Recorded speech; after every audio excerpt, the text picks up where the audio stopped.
Boa noite, professor. Meu nome é Rafael Pignaton, sou da turma de Algoritmos e Estruturas de Dados e hoje eu vou apresentar o trabalho sobre o capítulo 4 do livro Linguagem C Completa e Descomplicada.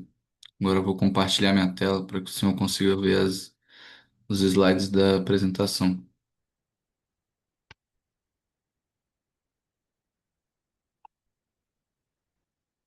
Bom, essa é a minha apresentação pessoal. Meu nome é Rafael Messias Pignaton dos Santos, da disciplina de Algoritmos e Estrutura de Dados, especificamente do G1. Professor orientador como Tiago José Menezes Gonçalves. O capítulo que eu vou explicar é o 4 do livro Linguagem C Completa e Descomplicada do André Bax. Bom, as estruturas condicionais, elas nos permitem que o programa tome decisões durante sua execução. Em vez de executar tudo de forma sequencial, o programa pode seguir caminhos diferentes dependendo de uma condição. Essas condições elas são baseadas em valores lógicos, ou seja, verdadeiro ou falso. Na linguagem C, o valor um representa o verdadeiro e o zero representa o falso. Isso faz com que o programa consiga definir diferentes fluxos de execução. Bom, no comando if, ele é utilizado para testar uma condição. Se essa condição ela for verdadeira, o bloco do código ele, dentro do if ele é executado. Caso contrário, o programa simplesmente continua a execução normal. Ele é a estrutura mais básica de tomada de decisão e pode ser usado sozinho ou combinado com outras estruturas. Aqui a gente tem um exemplo, né, do funcionamento do if. Ele pode ser entendido como uma pergunta. O programa ele verifica uma condição e se essa condição ela for verdadeira, ele executa o código. Caso seja falsa, ele ignora esse bloco. No exemplo mostrado, se a nota for maior ou igual a 7, o aluno é considerado aprovado. Caso contrário, não acontece nada nesse momento, pois ainda não há um comando else. Bom, falando sobre o uso de chaves, as chaves elas são utilizadas para delimitar blocos de comandos. Elas indicam onde começa e onde termina uma estrutura. Além disso, ajudam a organizar o código e a manter a hierarquia correta das instruções. Sem as chaves, pode ocorrer ambiguidades na execução do programa. E aqui tem um exemplo, né? Onde a gente pode ver que existem duas instruções no mesmo if. As chaves elas garantem que ambas sejam executadas quando a condição for verdadeira. Isso mostra como elas são importantes para manter a estrutura correta do código. Comando else. O comando else é executado quando a condição do if é falsa. Ela não possui uma condição própria, mas ela depende diretamente do if. Bom, dessa forma, ela representa o caminho alternativo dentro da estrutura de decisão. Aqui tem um exemplo do else, né? Onde o programa ele verifica se a pessoa é maior de idade. Se ela for, imprime uma mensagem correspondente. Caso contrário, o else é executado e mostra que a pessoa é menor de idade. Isso garante que sempre uma ação será executada.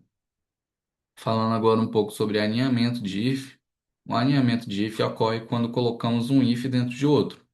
Isso permite trabalhar com decisões mais complexas, onde uma condição depende da outra. Nesse caso, o programa faz uma avaliação em múltiplos níveis. Aqui tem um exemplo, né? O programa ele verifica primeiro se a pessoa é maior de idade.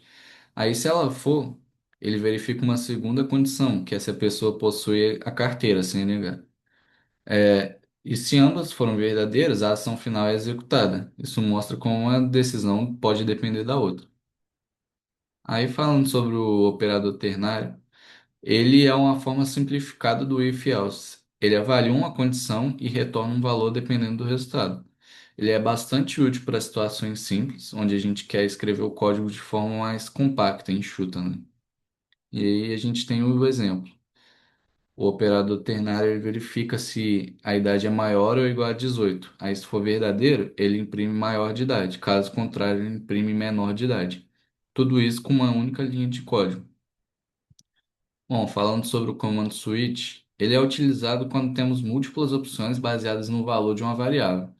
Ele substitui vários elfs, if, tornando o código mais organizado. Ele funciona através de casos chamados, a gente chama de case, né? E possui uma opção padrão chamada de default. E aí a gente tem um exemplo aqui, onde o programa ele verifica o valor da variável e executa o caso correspondente. Aí cada case representa uma opção diferente. O default ele é executado quando nenhuma das opções é atendida. E aí a gente tem as diferenças, né, do if para o switch. O if ele é um pouco mais flexível, porque ele permite trabalhar com condições mais complexas, como comparações e operadores lógicos. O switch é um pouco mais limitado, pois ele trabalha com valores específicos. Porém, ele torna o código mais organizado quando temos muitas opções. Agora a gente vem para o command break. O command break ele é utilizado dentro do switch, né, para interromper a ação após um caso ser atendido. Sem o break, o programa continua executando os próximos cases automaticamente. Aí a gente tem o exemplo aqui, onde a gente consegue ver que cada case possui um break. Isso garante que apenas o bloco correspondente seja executado. Sem ele, o programa continuaria executando os próximos casos. E aí a gente fala agora sobre chaves no case, o uso de chaves no case. No switch, as chaves não são obrigatórias em casos simples. Só que quando a gente tem múltiplos comandos, eles são importantes para delimitar o bloco. Isso melhora a organização e evita erros. E aí, aqui no exemplo, a gente consegue ver a diferença entre usar e não as chaves dentro de um case. Então, quando temos mais de uma instrução, as chaves ela ajuda a manter tudo organizado dentro do bloco. E é isso. Esse foi o resumo do capítulo, né?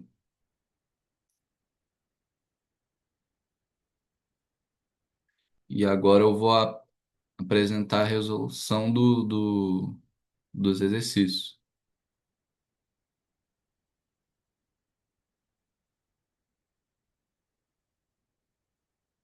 Bom, o primeiro exercício ele fala o seguinte: faça um programa que leia dois números e mostre qual é o maior deles. Bom, o objetivo aqui do exercício é identificar qual é o maior, e por isso eu utilizei uma estrutura condicional simples, como if e else. O programa, primeiro ele lê os dois valores, né? Em seguida ele verifica se o primeiro número é maior que o segundo. Se essa condição ela for verdadeira, o primeiro número é exibido como maior. Caso contrário, o segundo número ele é considerado o maior. Essa é uma aplicação direta de comparação onde a gente utiliza os operadores relacionais, especificamente o operador maior que. Agora, a gente vai para o segundo exercício.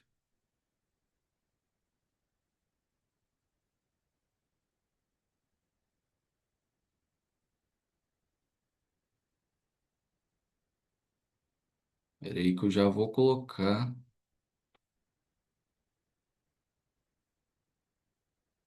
Tô tentando.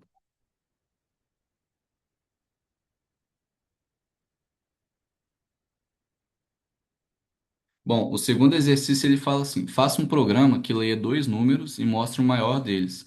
Se por acaso os dois números forem iguais, imprima a mensagem em números iguais. Então a gente tem aqui o segundo exercício. A lógica é semelhante ao anterior, mas com um caso adicional.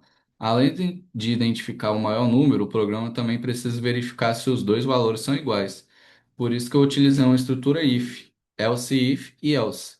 Primeiro eu verifico se o número é maior, depois eu verifico se o segundo é maior. Caso nenhuma dessas condições seja verdadeira, significa que os dois números são iguais. Bom, agora vou colocar o exercício 3.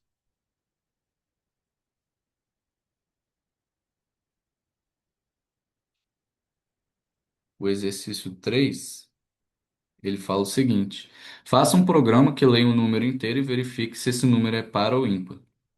Então a gente tem aqui, o objetivo é verificar se é par ou ímpar.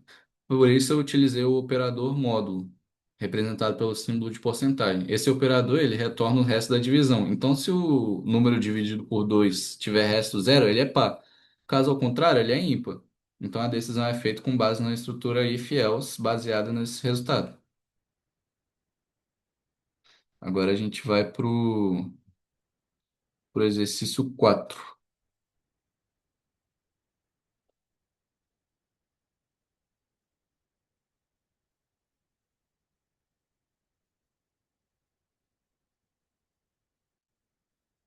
O exercício ele fala o seguinte: faça um programa que leia o salário de um trabalhador e o valor da prestação de um empréstimo. Se a prestação for maior que 20% do salário, imprima empréstimo não concedido. Caso contrário, imprima empréstimo concedido. Então, o exercício é verificar se o empréstimo pode ou não ser concedido com base no salário da pessoa. A regra é que a prestação não pode ultrapassar 20% do salário. Então, para resolver, eu comparei o valor da prestação com 20% do salário utilizando a estrutura IF. Se a prestação for maior que esse limite, o empréstimo não é concedido. Caso contrário, ele é aprovado. Então, a gente vai agora para o exercício 5.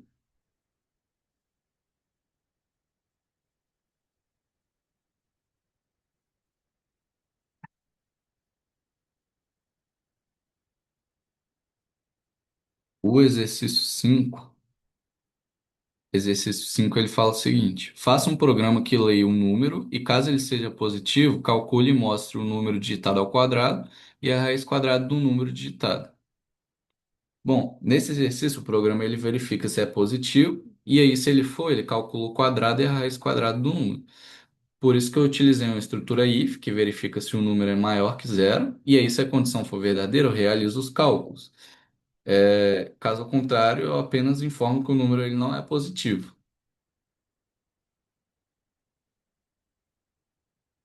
E aí, a gente vai para o exercício 6.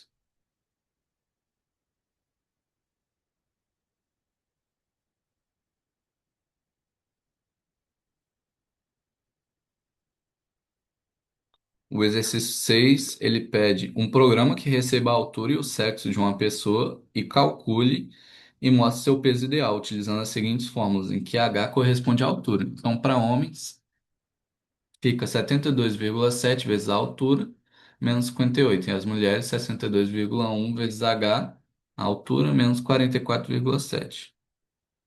Então, o objetivo é calcular o peso ideal de acordo com a altura e o sexo. Bom, existem duas fórmulas diferentes, né? Uma para homens e outra para mulheres. Para resolver, eu utilizei estruturas condicionais com operadores lógicos para identificar o sexo digitado. E aí, dependendo da entrada, eu aplico a fórmula correspondente. E também inclui uma verificação para tratar entradas inválidas. Então, eu vou rodar o programa aqui para exemplificar. Então, vou colocar 1,80 de altura, sexo masculino. Aí ele dá o peso ideal.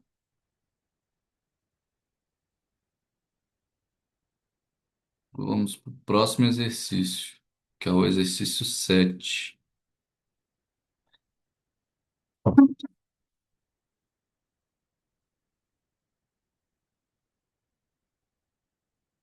O exercício 7 ele fala o seguinte: uma empresa vende o mesmo produto para quatro diferentes estados. Cada estado possui uma taxa diferente de imposto sobre o produto.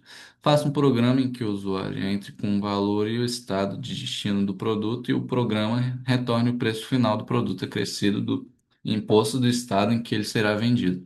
Se o estado digitado não for válido, mostrará uma mensagem de erro.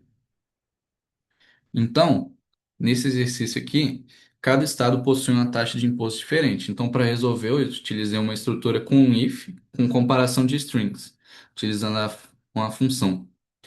Aí, cada função verifica se o estado digitado corresponde a um dos estados válidos. Aí, caso ele corresponda, eu aplico a porcentagem correta ao valor do produto. Caso contrário, o programa ele informa que o estado é inválido. Vou colocar aqui para exemplificar. Vou digitar o valor do produto como 5.000 do estado do Rio de Janeiro.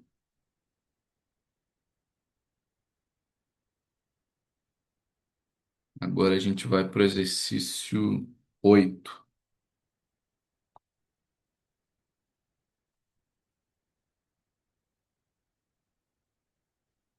E eu vou colocar aqui.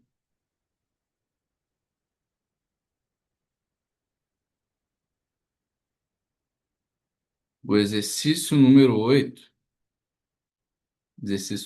ele fala o seguinte: escreva um programa que, dada a idade de um nadador, o classifique em uma das categorias seguintes. Aí tem a tabela aqui correspondente. Então, nesse exercício, a classificação é feita com base na idade. Então, para resolver, eu utilizei uma sequência de if e else if para verificar os intervalos da idade.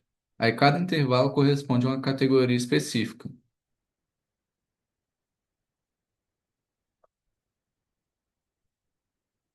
Então, vou colocar aqui 19. Aí, ele coloca que é sênior.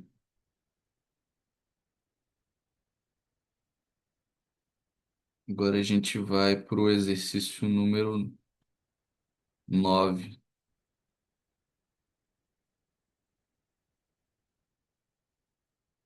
Exercício número 9. Exercício número 9 ele fala o seguinte: faça um programa que leia a altura e o peso de uma pessoa. De acordo com a tabela a seguir, verifique e mostre qual a classificação dessa pessoa. Então a gente tem aqui. A classificação depende de duas variáveis, a altura e o peso. Aí para isso eu utilizei as estruturas condicionais alinhadas. Aí primeiro eu verifico a faixa de altura, dentro dessa verificação eu analiso o peso. Então, essa abordagem ela permite combinar duas condições e tomar uma decisão mais precisa. Então, vou rodar o código aqui. Colocar 1,80 e o peso 90. Aí ele deu que a classificação é F. Então agora a gente vai para o exercício 10.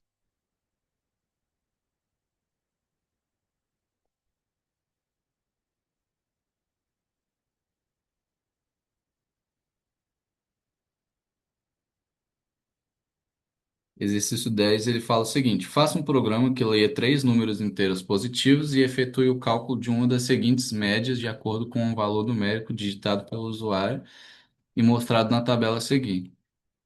Então, o usuário ele escolhe que tipo de média que ele quer calcular, e aí para isso eu utilizei o comando switch, porque a gente tem várias opções baseadas num único valor só. E aí cada case representa um tipo de média diferente. Por isso que o uso do break é essencial para impedir que o programa ele execute outros casos indevidamente. Aí eu utilizei as expressões matemáticas específicas para cada tipo de média. Então, eu vou digitar os valores aqui e vou digitar a opção 3 que é média harmônica.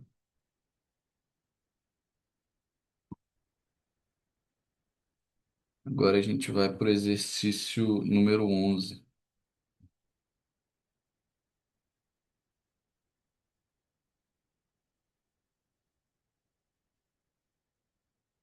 Bom, o exercício número 11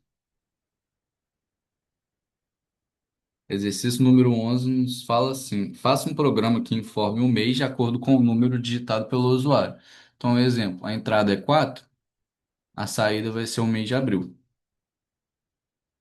Então, o objetivo é associar um número com o mês do ano. Então, eu utilizei o switch, porque a gente está lidando com valores fixos. Então, cada case ele corresponde a um mês específico do ano. E aí, o default, ele trata entradas inválidas, garantindo que o programa ele seja mais eficiente. Então, vou colocar aqui para utilizar o default. Mês inválido e vou digitar um mês correspondente. Agosto.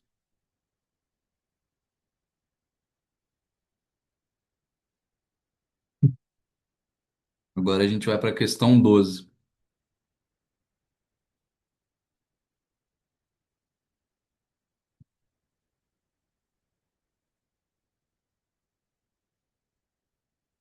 Questão 12 fala o seguinte: utilizando o comando switch, escreva um programa que leia um inteiro entre 1 e 7 e imprima o dia da semana correspondente a esse número.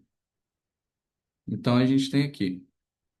Esse exercício ele segue mais ou menos a lógica anterior, do exercício anterior. Então eu utilizei o switch para mapear os números do dia da semana. E aí essa estrutura ela torna o código mais organizado e fácil de entender, mas é basicamente a mesma coisa do anterior. Então vou digitar o número 6 aqui, ele vai dar que é sexta-feira. E vou digitar um número para calcular não, para corresponder ao default, número inválido. Agora a gente vai para o exercício 13.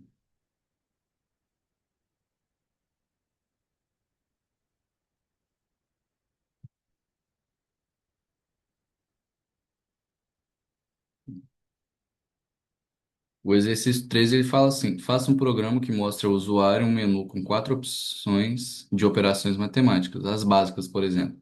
O usuário escolhe uma das opções e o seu programa pede dois valores numéricos e realiza a operação mostrando o resultado. Então, esse exercício, o usuário ele escolhe uma operação matemática a partir de um menu. E aí eu utilizei o switch para tratar cada operação separadamente. E aí eu também incluí uma verificação para evitar divisão por zero, porque é uma prática importante para evitar erro de execução. Aí eu vou escolher aqui a multiplicação e vou digitar 2 e 5. Aí vai dar 10.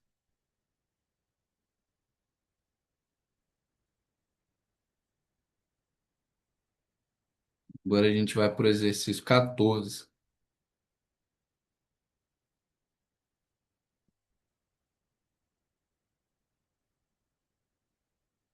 O exercício 14 ele fala assim: faça um programa para verificar se determinado número inteiro lido é divisível por 3 ou 5, mas não simultaneamente por 2, pelos dois, né? Então o objetivo é verificar se o número ele é divisível por 3 ou por 5, mas não pelos dois ao mesmo tempo. Aí eu utilizei os operadores lógicos. O operador ou para verificar se atende a pelo menos uma condição, e aí o outro operador combinado com mais um para garantir que não atende, né, as duas simultaneamente. E aí essa combinação ela garante que a lógica do programa do problema seja respeitada corretamente. Eu vou rodar aqui, vou digitar 15, que é divisível pelos dois. Então ele não atende a condição do problema. Então a gente vai para o exercício 15 agora.